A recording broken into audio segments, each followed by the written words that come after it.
Hey guys, welcome to another episode. This was supposed to be a get ready with me and confess life story video, but unfortunately something happened and half the video did not record, so this is going to be a partial get ready with me. As you can see, I'm already half ready, semi half ready, but I wanted to share my life story that I promised when we got 130 subscribers. We're now at 137. Yay! So anyway, I thought I'd finish getting ready and share with you the life story that I promised, that I mentioned in my Goth Boy Tale video that I did a while back. I can't remember how long ago it was, but it was recent. So this story is about why I have TMJ and a damaged jaw. I was in middle school, my second year, and around the time it happened, it was picture day. A couple of weeks before picture day, about 2-3 weeks. And my mother at this time was addicted to online messaging. She came up with the alias Sadri O'Brien, and she would talk to these younger men. And let's just say that was the day 2000 when we first got the computer and she discovered this. I lost my mother and apologize for the notifications that are popping up. I've tried to mute them in the past, but my phone won't let me, and I wish they would turn off because they pop up at the wrong time. But anyway, that's a whole different subject. So I get home from school. I have my after school lunch. I'm eating, and then there's a pop. And my mother's on the computer, and I'm in agony, and I'm telling her, I need to go to the emergency room. And she says there's nothing wrong. There's nothing wrong. No, she's completely ignoring that there is a fucking issue. And, I swear to God, these notifications. She's ignoring me, so I say, I'm going to tell my grandmother. She threatens, and I'm in therapy at the time, so she threatens that if I tell my grandmother, she's going to come up with a story that's going to send me in an institution. So, and I believed it. I was young at the time, and I believed it. But if I knew then what I know now, she'd be the one in an institution according to my grandmother.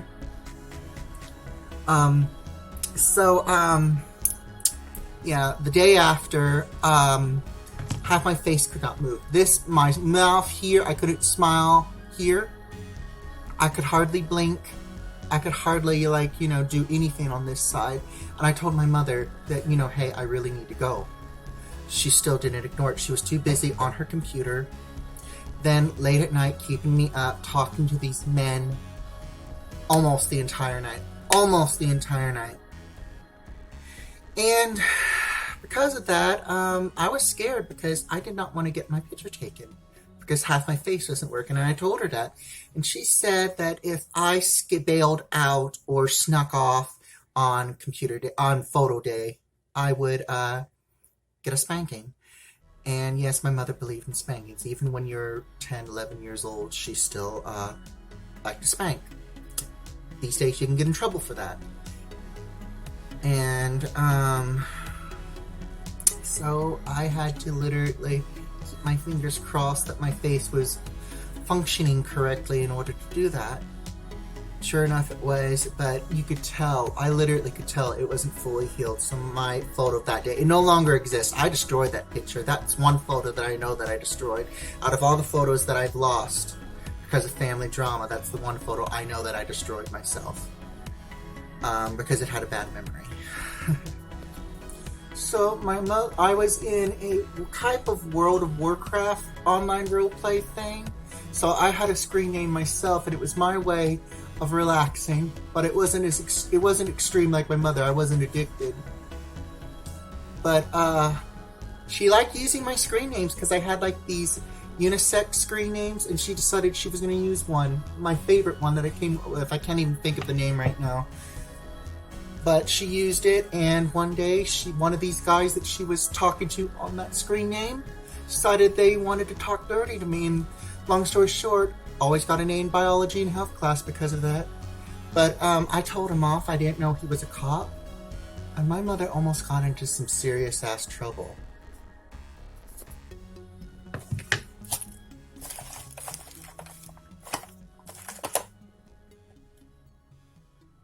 So one day we had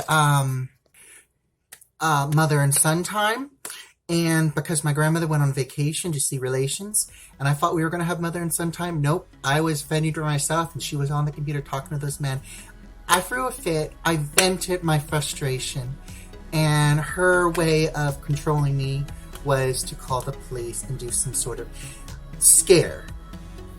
She basically said, oh, we had a chat, there was no fighting, there was no yelling, no hitting, yada yada. So basically she called them for nothing. 15 minutes later they come back and they asked us, so Sadie O'Brien lives here?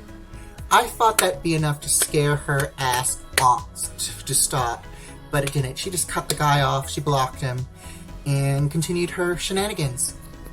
My mother was also addicted to a medication. Only one doctor, a doctor named Reineman, who still has her license and somewhere in Tacoma, was the only one who would give her the medication, even though it was years ago since she had her leg injury. She got addicted to them. She would use them to keep herself up so she could continue to talk to these men, and it eventually killed her because she fell asleep on the wheel and had an accident in 2002. So I lost my mom at a young age, didn't have closure, and the rest of my childhood we were convinced to go to Arkansas, which aka Snobville, every negative thing you can think of in this world I felt like was conceived there, because it was hell. It was hell. So yeah, in conclusion, I don't hate my mother. I just wished she didn't get addicted to online messaging and remained my mother instead of this crazy woman who called herself Sadie O'Brien. So that's it for the video. Thank you for watching. Please like, subscribe, and hit that bell. Have a great holiday and the rest of your 2023, and I hope 2024 is good for you and all of us. See you later.